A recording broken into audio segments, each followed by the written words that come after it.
আসসালামু আলাইকুম। কেমন আছেন সবাই? আশা করি সবাই খুব ভালো আছেন। আমি টুকিটাকি বাড়ির মন নিয়ে হাজির হয়েছি নতুন আরেকটি চমৎকার ভিডিও নিয়ে। আজ আমি বানিয়ে নিচ্ছি আমার অর্গানিক মেহেদিগুলো রাখার জন্য একটি সুন্দর ডালা। ভাবলাম এই কাজের আইডিয়াটা আপনাদের সঙ্গে শেয়ার করা যাক। হয়তো আপনাদেরও কাজে লাগবে। প্রথমেই ডালার মাপে একটি কাপড় কেটে নিলাম। তারপর সেটাকে গ্লু স্টিক দিয়ে ভালোভাবে ডালার গায়ে আটকে নিলাম। ডালাটা আরো সুন্দর করে আকর্ষণীয় করে তুলতে আমি ব্যবহার করলাম লেজ, কিছু আর্টিফিশিয়াল ফুল ও পাতা। এই ফুলগুলো দেখতে একদম চকচকে। আমি এগুলোর ডাকবাংলা থেকে ৫ টাকা পিস করে কিনেছি। তবে যেহেতু এটা মেহেদির ডালা, তাই গ্লিটার পেপার দিয়ে মেহেদির শব্দটা লিখে দিলাম। এখানে একটি ছোট্ট ভুল করেছি, দেখতে পাচ্ছেন কি?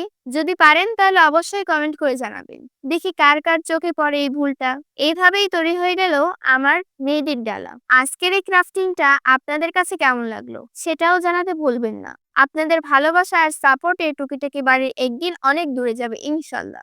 ভিডিও এখানেই শেষ নয়। ডালা বানানোর পর কিছু ফুল বেঁচে গিয়েছিল, ভাবলাম ফেলে না দিয়ে কিছু বানানো যাক। সুই সুতা নিয়ে বসে পড়লাম আর তৈরি করলাম একটি চমৎকার ফুলের গাজরা। তবে এটাকে কি বলবো, গাজরা নাকি হাতের ব্যাগ?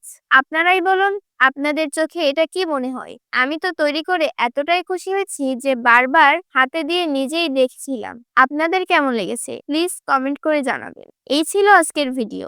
ধন্যবাদ এতক্ষণ ভিডিও দেখার জন্য। আমার চ্যানেল টুকিটাকি বাড়ির সাথেই থাকুন। নতুন নতুন আইডিয়া, ক্রাফটিং আরো ভালোবাসা নিয়ে আবারও হাজির হব ইনশাল্লাহ। আল্লাহ হাফেজ।